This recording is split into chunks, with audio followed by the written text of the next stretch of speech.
오늘 하나님 말씀은 구약 성경 느헤미야서 2장 1절에서 10절까지 말씀입니다.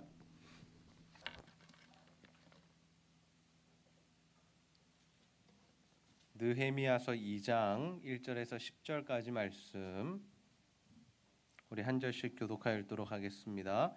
아닥사스다 왕 제20년 니산월에 왕 앞에 포도주가 있기로 내가 그 포도주를 왕에게 드렸는데 이전에는 내가 왕 앞에서 수심이 없었더니 왕이 내게 이르시되 내가 병이 없거늘 어찌하여 얼굴에 수심이 있느냐 이는 필연 내 마음에 근심이 있음이로다 하더라.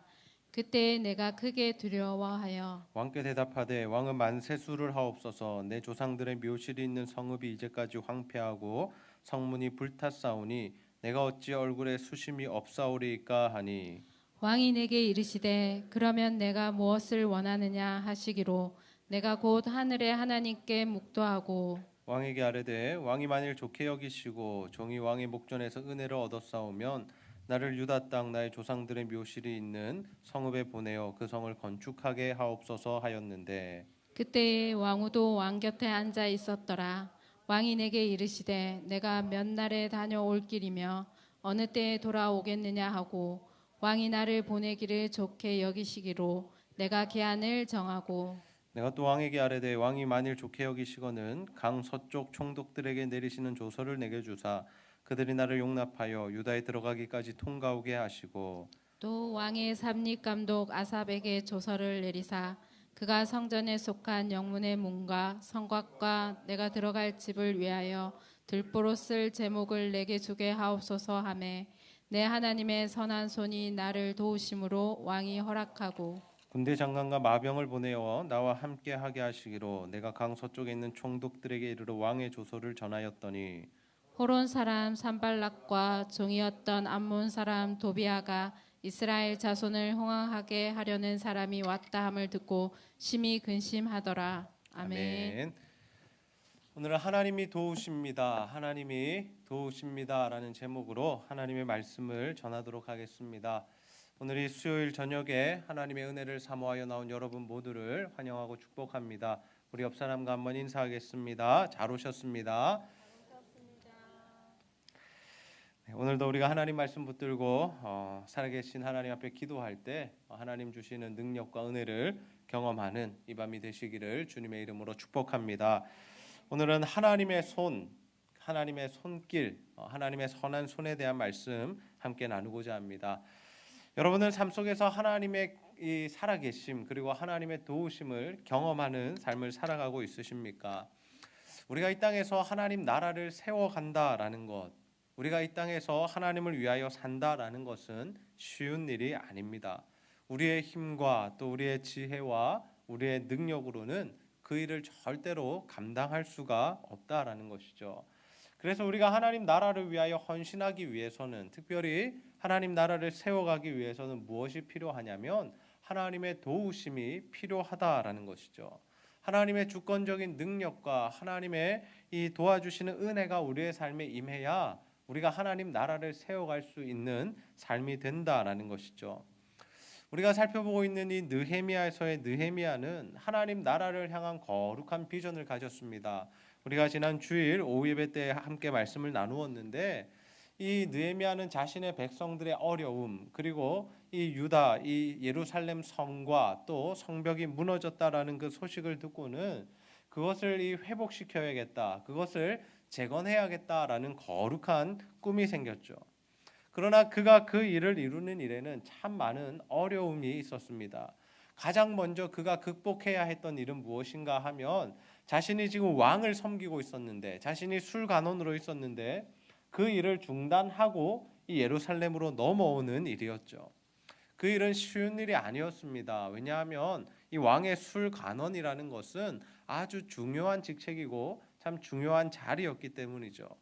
그래서 하나님께서 느헤미야를 도와주십니다. 오늘 말씀해 보면 하나님의 선한 손이라는 이 문구가 등장하는데 하나님의 선한 손이 느헤미야를 도우사 느헤미야가 이 예루살렘으로 오도록 인도해 주신다라는 것이죠.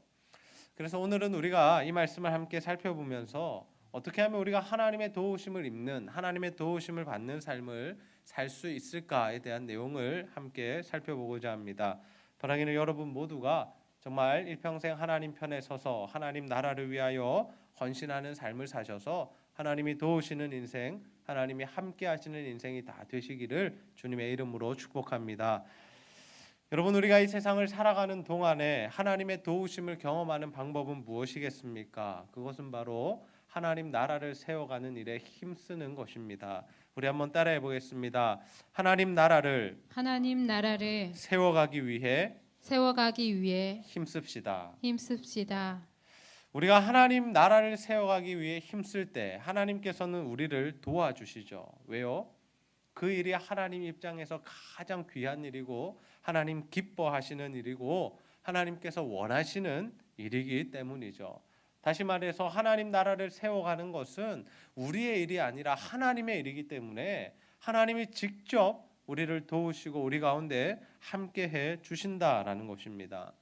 느헤미야는 자신의 형제를 통해서 이 이스라엘 백성들의 어려움에 대한 소식을 듣습니다. 수치와 조롱을 당하고 또 예루살렘 성과 성벽이 무너져서 아직까지도 그것이 재건되지 못하고 있다라는 슬픈 소식을 듣게 되죠. 그러자 이 느헤미야가 어떻게 합니까? 정말 그 나라와 조국과 백성들을 향한 아픈 마음을 가지고 슬피 울었다라고 합니다. 그리고 금식하며 하나님 앞에 기도합니다. 그리고 자신이 예루살렘으로 돌아가서 그 성벽을 재건하는 일, 다시금 그 성을 재건하는 일을, 백성을 세우는 일을 하겠다라는 거룩한 꿈을 가지게 되죠. 그래서 그는 하나님 앞에 기도합니다. 하나님, 우리 이스라엘 백성들이 그리고 제가 하나님 앞에 범죄했습니다. 그래서 우리나라가 이렇게 망하게 되었고 어려움에 처하게 되었습니다. 그러나 하나님 모세를 통하여 약속하신 그 말씀 다시 한번 붙듭니다. 하나님께 돌이키기만 하면, 하나님께 회개하고 돌아오면 하나님께서 다시금 우리를 이 가나안 땅에 와서 살게 하시겠다는 그 약속의 말씀 붙듭니다. 하나님 그 말씀 우리에게 이루어 주시옵소서라고 기도하며 자신이 그러한 삶을 살기로 헌신하며 결단하죠. 그렇게 이 느헤미야는 예루살렘으로 가고자 하는, 예루살렘에 돌아가 하나님 나라를 세우고자 하는 거룩한 꿈을 꾸게 됩니다. 그러나 현실적으로 무엇이 그를 가로막고 있었습니까? 이 왕을 섬기는 일을 내려놓는 것, 그것이 참 힘들었다라는 것이죠. 제가 지난번에도 설명드렸지만 여러분, 이 왕의 술관원이라는 것은 단순한 신하가 아닙니다. 수많은 신하들 중에 하나 또는 한 명 없어져도 티가 나지 않는 그런 신하의 위치나 자리가 아니었다라는 거죠. 굉장히 중요한 위치, 어떻게 보면 그 나라의 2인자라고 말할 수 있을 정도로 굉장히 높은 자리에 있는 사람이 바로 이 술관원 느헤미야였던 것이죠.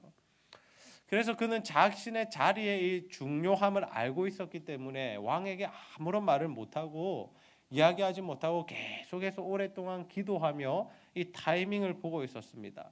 어떻게 해야 하나? 왕에게 어떻게 이야기해야 하나? 내가 언제 이야기해야 하나? 이렇게 계속해서 고민하고 있었다는 거죠. 그러다 보니 이 느헤미야의 안색이 좋지 않았습니다. 여러분, 사람이 근심과 걱정과 고민이 있을 때 어떻게 됩니까? 얼굴이 좋습니까? 얼굴이 형편없습니까? 네, 얼굴이 형편없게 되죠. 얼굴이 상하게 됩니다. 여러분, 우리 삶에 고민이 있으면 어떻습니까? 표정부터가 어두워지죠. 우리 얼굴에서 웃음기가 사라져 버립니다. 그리고 피부도 푸석푸석해지고 막 다크서클도 생기고 사람이 꼴이 말이 아니게 되죠. 그래서 꼴이 말이 아니다라는 말은 결국 뭐냐면 그 사람 얼굴이 참 좋지 않다, 그 사람 낯빛이 좋지 않다라는 것을 의미하는 것이죠. 왕은 이 느헤미야의 얼굴이 좋지 않다라는 것, 그것을 즉각적으로 알아차립니다. 그래서 왕은 느헤미야에게 묻습니다. 네게 무슨 일이 있느냐? 왜 네 얼굴에 수심이 가득하냐? 무엇 때문에 네가 근심하느냐? 나에게 말해보라라고 하죠. 여러분, 사실 누군가가 우리의 근심을 알아준다는 거 참 기분 좋은 일 아닙니까?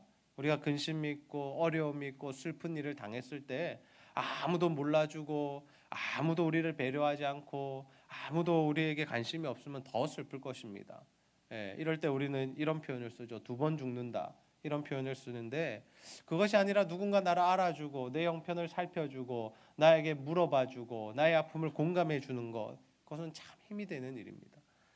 그런데 이 느헤미야 입장에서는 왕이 자신의 슬픈 기색을 알아차렸다라는 것은 그리 좋은 일은 아니었죠. 왜냐하면 신하의 임무가 무엇입니까? 최상의 컨디션으로 왕을 섬기는 것이죠. 자신의 이러한 개인적인 문제로 수심이 가득하거나 고민에 빠져 있거나 컨디션이 좋지 않다라는 것은 굉장히 불충한 일이었습니다. 어떻게 보면 자신의 자리를 위협하는, 자신의 생명을 또 위태해질 수 있는 그러한 일이었다라는 거죠. 느헤미야는 왕이 이러한 질문을 하자 그는 두려워했다라고 합니다. 실제로 그것은 두려운 일이었죠. 그리고 하나님께 묵도합니다. 하나님께 기도한 이후에 그가 왕에게 이러한 이야기를 하죠. 우리 느헤미야서 2장 5절 말씀 함께 한번 읽어보겠습니다. 시작. 왕에게 아뢰되 왕이 만일 좋게 여기시고 종이 목전에서 은혜를 얻었사오며 나를 유다 땅 나의 조상들의 묘실이 있는 성읍에 보내어 그 성을 건축하게 하옵소서 하였는데. 아멘.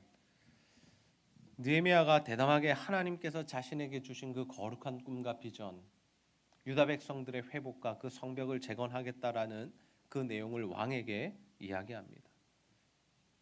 내가 고향으로 돌아가고 싶습니다. 나의 나라로, 나의 조국으로 돌아가서 그 성을 건축하게 해주세요라고 왕에게 요청하죠. 이에 대하여 왕이 어떻게 반응합니까? 그 일이 얼마나 걸리겠느냐라고 물어봅니다. 이 말은 네가 다시 돌아왔으면 좋겠다라는 이야기죠. 가서 네가 영원토록 거기 살 것이 아니라 네가 성벽을 재건한 이후에 다시 돌아와서 술간원으로서 나와 함께 했으면 좋겠다라는 마음을 왕이 내비친 것입니다. 그러면서 그를 보내주려고 하죠. 다녀와라. 얼마나 걸리겠느냐? 몇 년이나 걸리겠느냐라고 물어봅니다. 사실 이러한 일은 있을 수 없는 일이지만 하나님의 은혜가 임하자 느헤미야의 길이 열리기 시작합니다. 그러자 이 하나님께서 도우심을 느꼈던 이 느헤미야는 이 내친 김에 이왕 말 나온 김에 왕에게 더 많은 요구들, 실제적인 요구들을 하게 되죠. 느헤미야서 2장 7절에서 8절 말씀해 보시면 내가 또 왕에게 이르되 왕이 만일 좋게 여기시거든 강 서쪽 총독들에게 내리시는 조서를 내게 주사 그들이 나를 용납하여 유다에 들어가기까지 통과하게 하시고. 그가 첫 번째로 요구했던 것이 무엇이냐면 그가 이 페르시아 땅에서 유다까지 예루살렘까지 가는 길에 있는 이 여러 나라들이 있습니다. 그리고 이 총독들이라는 것은 모두가 페르시아의 지배하에 있었기 때문에 그 나라를 다스리는 자들이 있었다라는 것이죠. 거기를 지나갈 때마다 어떻습니까? 이 느헤미야가 자신의 안정을 보장할 수 없는 일이었죠. 누군지도 모르는 사람이 지나가면 적으로 간주해서 죽일 수도 있고 또 포로로 잡을 수도 있는 일이었죠. 그래서 느헤미야가 요구한 것이 무엇이냐면 왕의 조서를 주십시오. 내가 예루살렘으로 가는 길에 아무런 어려움 없도록 내 생명이 위태하지 않도록 이 왕의 조서를 내려달라라고 합니다. 그리고 8절에 보면 또 한 가지 요구를 하게 되는데 우리 한 목소리로 함께 읽어보겠습니다. 시작. 또 왕의 살림 감독 아삽에게 조서를 내리사 그가 성전에 속한 영문의 문과 성곽과 내가 들어갈 짐을 위하여 들보로 쓸 제목을 내게 주게 하옵소서 하매 내 하나님의 선한 손이 나를 도우심으로 왕이 허락하고. 아멘. 아멘. 더 나아가서 지금 느헤미야가 구한 것이 무엇입니까? 살림 감독, 이 모든 이 나무와 숲과 이 산을 책임지고 있는 그 살림 감독에게 조서를 보내서 내가 예루살렘 성벽을 건축하고 성을 재건하고 또 내가 살 집을 이 짓는 일에 필요한 그 나무들을 좀 주세요라고 왕에게 이렇게 요청을 합니다. 우리는 이러한 이 느헤미야의 모습을 보면서 무엇을 느끼게 됩니까? 정말 그가 왕과 얼마나 친밀한 관계였는가, 서로가 서로를 얼마나 신뢰하는 관계였는가, 이러한 것들을 우리가 엿볼 수 있죠. 여러분, 느헤미야가 이러한 요구를 하자 왕이 어떻게 했다라고 합니까? 왕이 허락했다라고 하죠. 허락했다. 그리고 왕은 이 느헤미야가 예루살렘으로 가는 길에 어떻게 도와주냐면 군대 장관과 마병들을 보내서 이 느헤미야와 함께하게 합니다. 아무도 느헤미야를 해치지 못하도록 왕이 보호 명령을 내린 것이죠. 엄청난 대우를 해준 것입니다. 그런데 여러분, 이 모든 일이 가능했던 이유를 성경은 뭐라고 우리에게 설명하고 있습니까? 이 일이 다 가능했던 이유는 8절에 보시면 내 하나님의 선한 손이 나를 도우심으로, 내 하나님의 선한 손이 나를 도우심으로. 무슨 의미입니까? 이 모든 일이 가능한 이유는 내 하나님의 선한 손이 나를 도와주었기 때문이다라는 느헤미야의 신앙의 고백이다라는 거죠. 하나님께서 느헤미야를 도와주셨기 때문에 이 모든 일들이 가능했다라는 것입니다. 여러분, 우리의 삶에도 이러한 하나님의 손, 하나님의 선한 손의 도우심이 필요한 줄로 믿습니다. 우리의 삶에도 산적한 문제들이 있습니다. 해결해야 할 아픔들과 어려움들이 있죠. 우리의 힘과 능력으로 해결되지 않는 부분들이 너무나 많이 있다라는 겁니다. 여러분, 우리가 그러한 것들에서 자유함을 얻기 위해서, 그러한 것들에서 회복을 누리기 위해서는 무엇이 필요할까요? 바로 하나님의 도우심이 필요하다라는 거죠. 하나님의 선한 손길이 우리와 함께 하셔야 우리가 그 모든 것들을 극복하는 인생을 살아갈 수 있다라는 것이죠. 저는 여러분의 삶 가운데, 우리 제자들교회 성도님들의 삶 가운데 이 하나님의 선한 손이 늘 함께 하시기를 주님의 이름으로 축복합니다. 그렇다면 여러분, 우리가 이러한 하나님의 선한 손을 경험하고 하나님의 도우심을 입는 삶을 사는 비결이 무엇입니까? 그것은 바로 하나님 나라를 가장 우선적으로 생각하는 것이죠. 하나님 나라를 세워가는 일에 우리의 인생을 헌신하고 던지는 것입니다. 여러분, 느헤미야가 자신의 사리 사욕을 채우기 위한 기도를 하지 않았습니다. 느헤미야는 자신의 꿈과 비전을 위하여 왕에게 여러 가지를 요청하는 것이 아니다라는 거죠. 느헤미야는 철저히 하나님 나라의 거룩한 비전과 꿈을 이루기 위하여 하나님 앞에 기도했고 왕의 도움을 구했던 것이죠. 그 결과 하나님의 선한 손이 느헤미야를 도왔고 이 모든 일들이 가능하게 되었다라는 것입니다. 여러분, 우리가 이 신앙생활을 하는 가운데, 예수님 믿고 교회 다니고 이 신앙생활을 하는 가운데 늘 점검해야 할 것, 우리가 늘 돌아보아야 할 것이 있는데 그것이 무엇이냐면 바로 우리 마음의 중심이 어디에 가 있는가, 우리의 생각이 어디에 초점을 맞추고 있는가, 이것을 우리는 돌아보아야 합니다. 우리가 오늘도 나와서 예배를 드리고 하나님 앞에 기도를 하게 될 것인데 우리가 기도를 하고 있는 이유가 무엇인지, 우리가 신앙생활을 열심히 하고 있는데 다른 사람들 수요예배도 나오지 않을 때 우리는 수요예배 나와서 하나님 앞에 예배를 드리고 있는데 우리가 이토록 열심히 예배를 드리는 이유가 무엇인지, 우리가 각종 교회 봉사와 헌신의 자리에 서 있습니다. 우리가 그 자리에 서는 이유가 무엇인지 하나님 앞에서 정직하고 순전하게 돌아볼 수 있어야 한다라는 거죠. 하나님은 우리의 중심을 다 아십니다. 우리의 마음을 다 꿰뚫어 보고 계시죠. 우리가 어떠한 모습으로 신앙생활 하는지, 어떠한 마음으로 하나님 앞에 나와서 기도하고 예배하고 헌신하는지를 다 보고 계신다라는 거죠. 그래서 중요한 것이 무엇이냐면 우리가 다른 생각, 엉뚱한 마음을 품으면 하나님께서 우리를 도와주시지 않는다라는 거죠. 우리가 다른 마음 품고 기도하고 다른 생각을 가지고 헌신하면 그저 그것은 헛수고가 될 뿐이다라는 겁니다. 여러분, 우리가 기도하면서 하나님 나라를 구하기보다는 혹시 내 삶의 정욕과 사리사욕을 채우는 일에 더 많은 마음이 가 있지 않습니까? 여러분, 우리가 교회를 위하여 헌신 봉사하면서 열심히 신앙생활하면서 하나님을 바라보기보다는 사람의 이 눈을 의식하고 있지는 않을까요? 예수님은 우리가 정말 순수한 마음으로 하나님 나라를 세워가는 일에 헌신할 때, 먼저 하나님의 나라와 의를 구할 때 우리 삶의 도움의 손길을 계속해서 보내주시는 줄 믿으시기를 바랍니다. 여러분, 우리가 하나님 나라를 세워가는 일 쉬운 일이 아닙니다. 왜냐하면 언제나 사탄과 마귀의 방해와 이 조롱이 있기 때문이죠. 우리가 느헤미야서를 계속해서 묵상하고 있는데 이 4장과 5장과 6장 말씀에 보면 어떤 내용들이 등장합니까? 계속해서 대적들이 이 느헤미야와 이스라엘 백성들이 성벽 재건을 하지 못하도록 방해하는 내용들이 등장합니다. 심지어 오늘 새벽에 살펴보았던 이 말씀에는 어떤 일이 등장합니까? 느헤미야를 죽이려는 그러한 음모를 꾸미는 것도 우리가 볼 수 있죠.